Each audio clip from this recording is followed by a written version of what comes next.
Olá,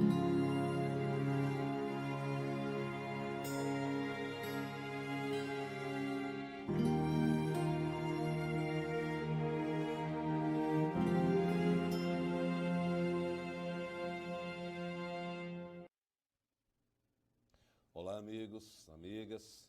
Nós estamos começando mais uma edição do Milênio Espírita, que é um programa de entrevista que tem por objetivo debater, à luz da doutrina espírita, os problemas que afligem o homem e a sociedade. O nosso convidado desta semana é Osmar Diógenes, ex-deputado, poeta, historiador, teólogo. Ele é fundador e atual presidente do Memorial da Assembleia Legislativa do Ceará. Seja bem-vindo, Osmar. Vamos falar aqui sobre Jesus, uma história de amor, que é um livro seu, Jesus de Nazaré, não é isso? Jesus de Nazaré é uma história de amor. Lançado em 2014, foi isso? Não, esse livro inicialmente foi lançado em 2010, já está na terceira edição esgotada. É um livro em que eu não coloco à venda, mas o distribuo entre as casas espíritas e todos aqueles que têm interesse em conhecer melhor a vida de Jesus. Nós temos conhecimento de que o senhor é um incansável pesquisador de Jesus. Conta em sua biblioteca com mais de 200 livros só sobre a vida do mestre. Na realidade, eu pertenço à Associação dos Bibliófilos do Brasil, que é a secção do Ceará, e desde há muito tempo, desde jovem, eu me vi voltado ao estudo da figura não somente religiosa, mas também histórica de Jesus. E tive o cuidado de, durante toda a minha vida, sempre adquirir as obras que diziam respeito a qualquer tipo de crítica ou de história, ou mesmo de sentido religioso a respeito de Jesus. Então, eu tenho uma biblioteca especificamente voltada para o estudo da figura de Jesus. São aproximadamente mais de 200 títulos. E eu tive a oportunidade de, quando cursei o Seminário Teológico Batista do Ceará, todas as matérias estudadas sobre Jesus, eu resolvi fazer um aprofundamento da matéria, e para que esse assunto não ficasse somente comigo, eu não teria o direito de ser senhor desse conhecimento e não doá-lo também a outrem, eu resolvi aprofundar o estudo e resolvi publicar o livro com a matéria sobre Jesus, sobre os diversos aspectos de Jesus. Qual é a sua abordagem preferida? Religiosa, histórica, divina ou humana? Dois aspectos, o aspecto religioso e o aspecto social. O aspecto religioso, mesmo aqueles que não acreditam que Jesus seja o enviado, o ungido do Senhor, mas ele representa para a humanidade o maior marco de todos os tempos. Eu acho que todo homem culto, todo homem lúcido deve conhecer a doutrina de Jesus, porque quando ele diz que eu sou o caminho, a verdade e a vida, ele está mostrando todos os segmentos possíveis para o homem buscar a paz e a felicidade aqui na Terra. Vou começar aqui uma curiosidade para saber qual é a origem de Jesus dentro do judaísmo. Jesus descende da linha de Davi. A mãe de Jesus, Betsabá, foi a 8ª esposa de Davi. Então ele descende de Davi. Teve uma formação judaica, toda a sua educação infantil foi feita dentro do sistema judaico, religioso, e ele é realmente um judeu. Uhum. Agora, os evangelhos noticiam que Jesus foi batizado por João o Batista. Que mensagem ele queria nos passar acerca do batismo? Nonato, há uma versão teológica muito importante, principalmente para nós que adotamos a doutrina espírita como norma de vida, de que Jesus recebeu o dom do ministério de Deus quando foi batizado às margens do Jordão por João Batista. Naquele momento, ele incorporou o Espírito Santo de Deus. E toda essa trajetória, durante um curto período de 3 anos, em que ele pregou e viveu tudo aquilo que ensinou, ele sentiu no seu esplendor a presença de Deus.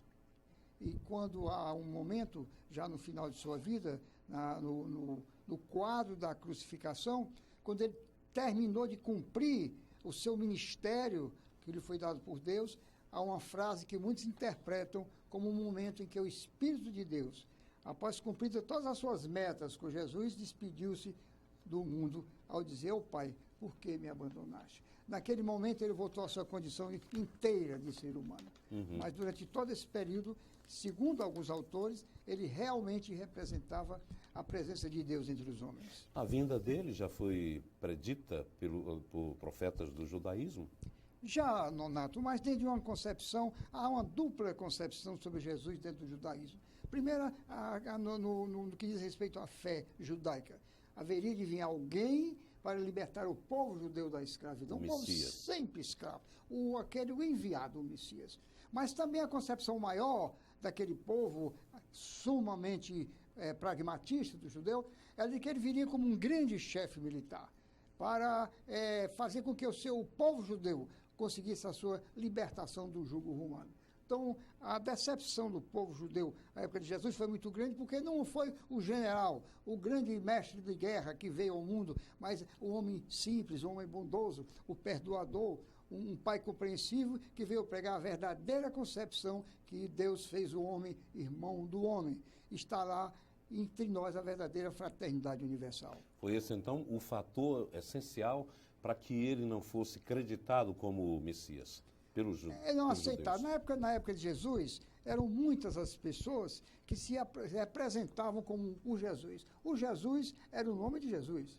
O Cristo já é o apóstolo. Jesus é um nome hebraico e Cristo é grego. É Jesus, o enviado, o ungido, o enviado do Senhor. Muitos não acreditavam nisso, mas pregavam pela Palestina essa condição de enviados de Deus. E quando Jesus foi crucificado, Nonato, na descida do monte, né, em que Jesus passou seus últimos momentos, quando Maria desceu, estava no seu pé do monte, e ela viu um homem chorando. O homem que trajava igual os trajes de Jesus. E ela chega perto do cidadão e diz, mal meu filho deixa o mundo, eu já encontro alguém que lamenta a sua partida. E aquele que eu a ouvi disse, não, minha senhora, eu não estou chorando pela morte de seu filho. Eu estou chorando porque eu também me chamo Jesus. Prego que sou representante de Deus, enviado de Deus, e ninguém me crucificou. É uma coisa muito importante porque eram muitos que se diziam enviados de Deus. E qual a visão católica acerca da natureza de Jesus? Ainda hoje se discute muito a natureza de Jesus. São muitas as concepções. Há os que dizem, de forma geral, de que Jesus nunca foi um ser humano, mas uma representação espiritual de um ser sumamente evoluído que veio mostrar ao mundo os verdadeiros caminhos de Deus. Outros dizem que ele era meio homem e meio divino.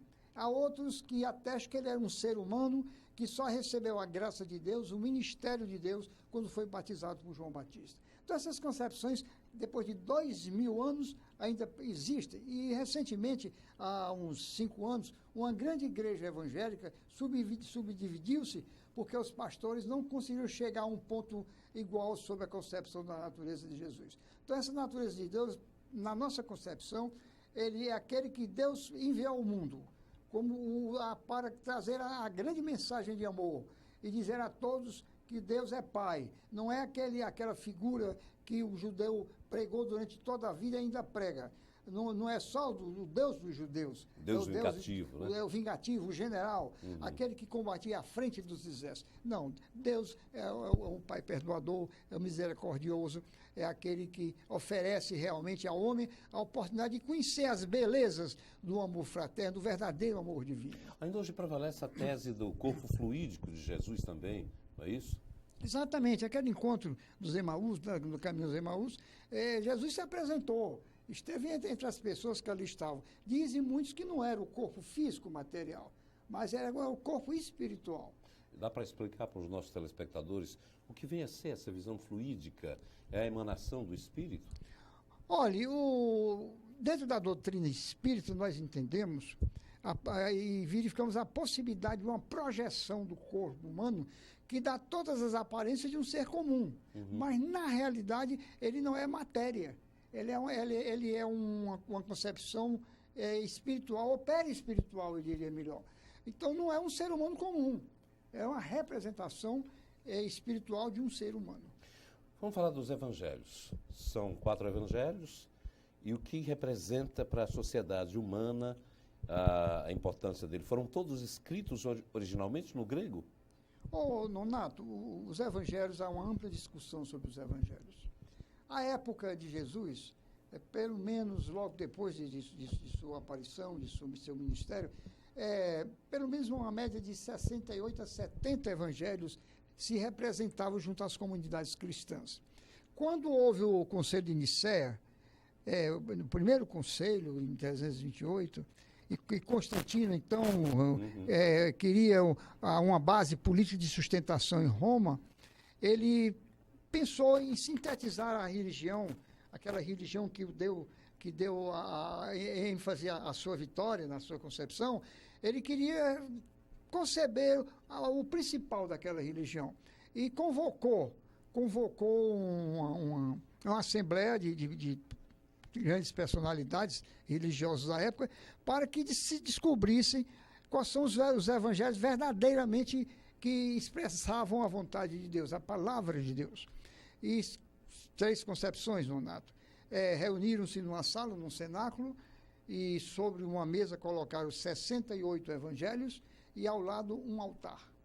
Entraram em orações, em preces, pedindo a proteção de Deus para aquela missão tão difícil de escolher o que seria a sua palavra, a palavra de Deus, e de repente sopra um vento naquele ambiente totalmente fechado, hermeticamente fechado, e 4 evangelhos passam da mesa num voo singelo para o altar.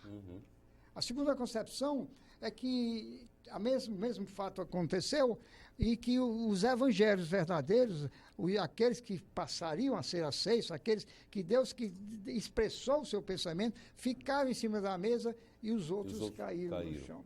E a terceira versão é de que uma pombinha que representa o Espírito Santo, simbolicamente o Espírito Santo, cochichou ao ouvido de cada um para que eles escolhessem os 4 evangelhos que nós conhecemos. Escritos originalmente em grego. Escritos em hebraico. A evangelho escrito em hebraico. O de Mateus, por exemplo, foi escrito em hebraico e depois complementado em grego. Mas realmente os evangelhos estão escritos em grego. Esses que caíram da mesa ou que ficaram à mesa, que são considerados apócrifos, eles são verdadeiros? Eles partem de que origem? Olha, muitos dos apócrifos chegaram a ser recebidos e considerados como ditados por Deus. Houve uma variação de títulos, mas na realidade os que ficaram para a posteridade são Mateus, Marcos, Lucas e João. São os 4 que representam a vontade de Deus transmitida aos homens, inspirado por Deus, mas na realidade, Nonato, não há nenhuma peça original a respeito dos evangelhos. Só foram transcrições. Dizem os teólogos que aquele que representa melhor o pensamento de Jesus é de Marcos. Mas Marcos não foi apóstolo de Jesus. Ele esteve na segunda geração. Ele faz parte da geração de Paulo, de Estevão, né? Ele conseguiu esses dados de alguém que tudo que ouvia de Jesus transcrevia num caderno, numa coisa qualquer. Esse documento é chamado é um livro chamado Kelly, mas esse livro nunca apareceu. Esses registros originais nunca chegaram à mão dos estudiosos. Então, tudo que aquilo está no Evangelho segundo alguns, é uma tradição oral, porque nós não temos documentos comprobatórios. Essa transição do hebraico para o grego, do grego para o latim, sugere a alguns historiadores de que deva ter havido algumas mudanças, até mesmo por idiosincrasias da época. Os copistas, que passavam noite acordado à luz de velas, fazendo a cópia, e que poderiam ter se enganado até mesmo. Isso pode ser verdade? Olha, Nonato, a língua hebraica é difícil. No seminário, nós estudamos hebraico e grego. Tivemos um ano de hebraico e grego, e é a língua muito difícil de se aprender, a original. Porque o hebraico escreve da direita para a esquerda, não tinha vogais, e você teria que ter o absoluto cuidado ao transcrever a frase que você queria transcrever. Ou então os copistas tinham cuidado de quando reproduzia um livro, ele fazia isso manualmente. E como é que eles chegariam que aquilo estava absolutamente certo? Eles chegaram a contar letra por letra. Quando, em certo momento, ele sentiu que sobrava 2 letras, eles destruíam todo o trabalho. Ou então os copistas podem ter acrescentado muita coisa para salvar os seus escritos. Os tradutores, quando o Evangelho passou a ser escrito no grego, o grego primário, o grego koiné, era um grego popular, depois passou para o latim. Essas traduções todas, vocês podem ter alterado o texto original, porque não há um texto original para você conferir. Então, nós aceitamos, hoje uma das Bíblias mais aceitas universalmente é a Bíblia de Jerusalém.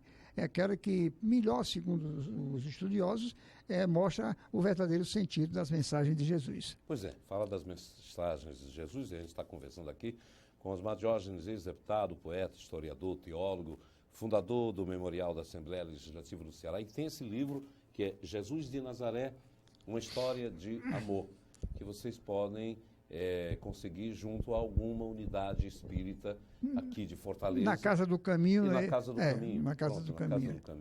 Que tem a apresentação aqui, eu estou vendo, do jornalista Paulo Eduardo Mendes, o grande Paulo Eduardo. Vamos falar do Evangelho, relacionando aqui exatamente os principais sermões proferidos por Jesus. Por que é que o Sermão da Montanha tem esse destaque todo especial? O Jesus tem vários discursos importantes, tem o discurso do cenáculo, né? O último discurso em que ele esteve com os apóstolos, e esse discurso é muito importante, porque foi no momento final do discurso que ele disse que tudo que o Pai o mandou dizer aqui, não houve tempo para que isso acontecesse, nem tão pouco a compreensão dos homens da época para entender a verdadeira mensagem. Então, viria ao tempo em que Deus mandaria ao mundo alguns intermediários, alguns espíritos verdadeiros de luz, espíritos de verdade, para que esclarecesse o verdadeiro sentido das mensagens. É um discurso muito importante. Mas talvez o mais importante é o Sermão do Monte, porque é ali que se sintetiza o verdadeiro sentido da mensagem de Jesus. E todos os historiadores, inclusive o próprio Gandhi disse, de que se destruíssem todas as peças relativas à literatura religiosa ligada a Jesus, e se esse discurso permanecesse intacto, toda a doutrina estaria morta sem nada perder. Nada se perderia se continuasse. São as bem-aventuranças. Quais são as versões sinóticas e apócrifas sobre a morte de Jesus? Ainda hoje, Jesus é um tema que serve a todo tipo de interpretação. Eu recentemente recebi da Universidade de Lisboa, ou da Universidade na Rússia, a capital de Moscou, uma tese de doutorado mostrando Jesus como o primeiro comunista da humanidade. Uma pessoa me mandou lá, estava fazendo um curso lá de pós-doutorado, me mandou. Eu achei muito interessante, mas Jesus serve a todas as interpretações. Historicamente, por exemplo, existe um túmulo de Jesus em Caxemira, na Índia, que dizem que Jesus está enterrado lá. Outros dizem que Jesus não morreu na cruz, ele foi substituído, e os essênios eram uma grande legião de homens ligados ao estudo das mensagens de Deus, levaram e curaram Jesus. Outros dizem, enfim, que Jesus nunca subiu na cruz. Então, cada um é um número enorme de autores que tratam sobre Jesus, tanto sobre Jesus, sobre a visão religiosa, quanto a Jesus sobre a visão histórica. Mas a realidade, para nós, ele é o grande mediador da humanidade. Olha, se você se retirasse de nossa mente essa visão religiosa e se deixasse o homem Jesus com a sua mensagem, já seria suficiente para dividir a humanidade como ele dividiu em tempos diferentes, antes e depois dele. Porque a mensagem dos evangelhos, nós estamos agora na Casa do Caminho fazendo um estudo aprofundado dos evangelhos. O título Estudos Aprofundados da Doutrina Espírita. e nos referimos aos evangelhos. Nós estamos no evangelho de Mateus. As mensagens são lindas. Se nós conseguíssemos realmente entender o que Jesus quer dizer com aquelas mensagens, o mundo seria outro. Nós seríamos um mundo feliz, um mundo de paz, um mundo de respeito ao próximo. Mas, infelizmente, até hoje, há uma dificuldade do homem entender o verdadeiro sentido da mensagem de Jesus. Até mesmo entre religiosos, né? Até mesmo em adeptos de religiões, há uma discussão em torno da mensagem.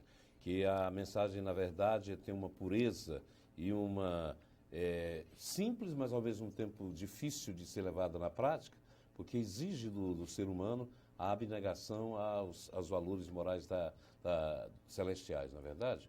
Olha, é muito ruim em qualquer área do conhecimento os extremismos. Eu digo sempre, Nonato, que eu tenho tenho certeza que tem um sentido religioso. Não lhe direi que eu tinha uma religião, porque a religião só se entende religião com misticismo. E eu pertenço a uma doutrina que não é mística, que não faz catequeses. É uma religião que abre as portas para aqueles que procuram as casas espíritas. Aqueles que procuram por amor, aqueles que procuram em busca do conhecimento, aqueles que procuram nos momentos de desespero. Mas o fato é que, na minha concepção, a doutrina espírita revela o verdadeiro sentido da vida. É o evangelho redivivo. O senhor procurou pelo amor ou pela dor? Não, Nonato, eu quando terminei meu curso científico no Liceu do Ceará, toda a minha turma ficou muito admirada porque eu optei em fazer filosofia pura. Eu fui fazer filosofia com os irmãos maristas. E nessa época, eu guardo um momento muito feliz da minha vida, eu fui companheiro de carteira de Adis de Sá. E a Adis de Sá, naquela época, já tinha um espírito religioso muito dogmático. E eu, então, vivia aquela ilusão do jovem de pensar que sabe tudo e que não sabe nada. E eu era materialista, convicto, tanto que defendia a minha tese na época sobre Augusto Conte e o positivismo. Mas eu fui para estudar filosofia. Eu sempre tive essa intenção deliberada de buscar o que nós somos, o que é que nós estamos fazendo aqui, Donato, pelo amor de Deus, nessa passagem transitória, numa viagem que você tem fim, meio, começo, fim, meio, e ninguém acredita, acha que é eterno nesta casa, cultiva a vaidade, cultiva o orgulho, e desde isso me preocupou. Então eu fiz filosofia pura e aprendi muito. Não me foi muito prática no sentido profissional, mas me esclareceu muito a minha cabeça e as minhas ideias. Posteriormente, eu tive que optar pelo ganha-pão, às vezes a barriga fala mais alto da necessidade, e fui para o Banco do Brasil, fiz concurso, e quando eu me aposentei, eu disse, não, está na hora de completar os meus conhecimentos. E fui fazer teologia. O diretor do seminário aqui da Prainha, da Igreja Católica, foi meu companheiro, eu fui professor com ele, algumas vezes lá no Colégio de Russos eu trabalhei, mas ele me chamou, vem, Osmar, eu vou fazer dentro de uma nova visão. E fui fazer teologia num seminário batista. E lá eu era o único aluno entre 47 pastores que eles sabiam que a minha concepção doutrinária não era a concepção evangélica, mas aprendi muito. Mas é bom. Aprendi demais. E um leque de outras informações que somou ao seu conhecimento. E eu me lembro bem da bondade, do carinho do reitor da universidade, que era o pastor Nogueira, o homem que eu aprendi a querer bem. Foi ele quem orientou o meu trabalho de fim de curso. E ele dizia, Osmar, eu não sei como é que você consegue manter a sua fé entre 40 pessoas que pensam diferente. Eu digo, talvez, eu não sei se eu sou o que estou certo. Também não direi que eles estão errados, mas eu estou certo da minha fé, da certeza de que houve um chamamento, sabe?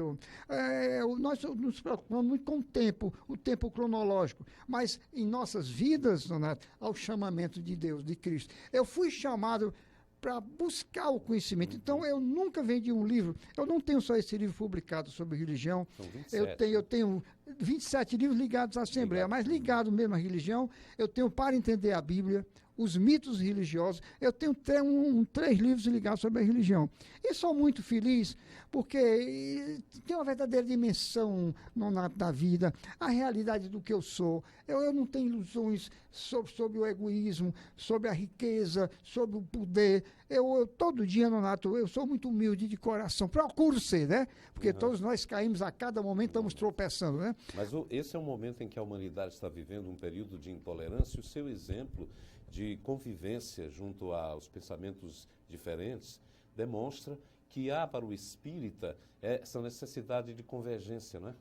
E eu me lembro que quando eu fui fazer a minha prova final de homilética, que é o sermão religioso, era sorteado para fazer em igrejas evangélicas. Eu fui fazer a minha prova numa igreja lá na Jurema, na igreja evangélica. E dada a minha atividade política, eu aprendi a falar um pouco, não tão bem, não tão bonito, mas aprendi um pouco a expressar meu pensamento, a transformar minhas ideias em frases, em proposições, e justamente o meu trabalho foi feito sobre os 2 tributos, a Deus o que é de Deus e a César o que é de César. E quando terminou, um fato muito interessante, tinha uma mesa de pastores que faziam o julgamento final da prova.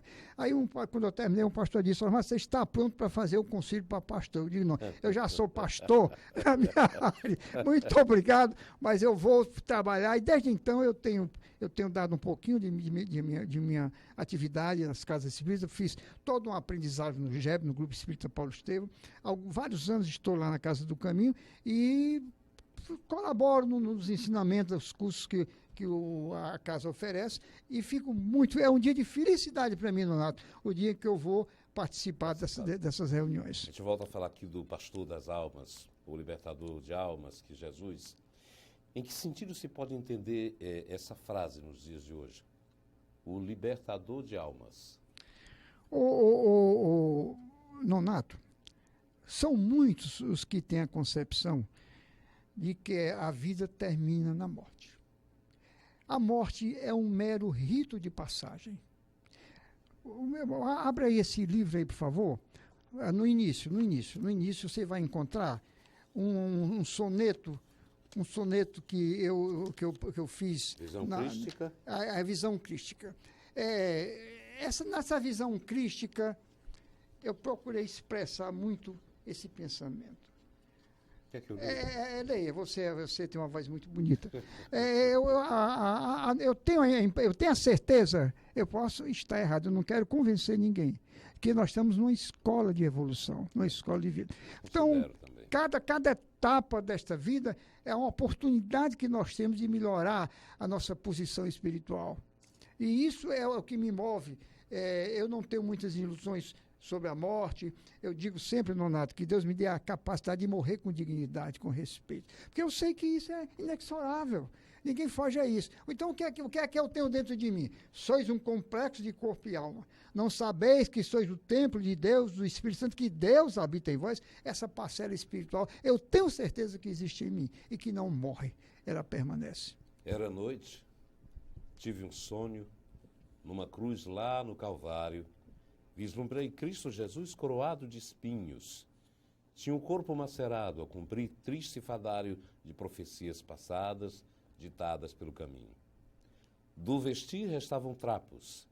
Do seu branco vestuário seu olhar vagava alheio como pássaros nos ninhos. E o Gólgota infamante era o palco e o cenário da sentença de Pilatos e magistrados mesquinhos. Na suprema dor pungente tinha gestos de perdão. E os anjos em louvores no patamar lá do céu, a dimas cantavam hinos, o humilde e bom ladrão.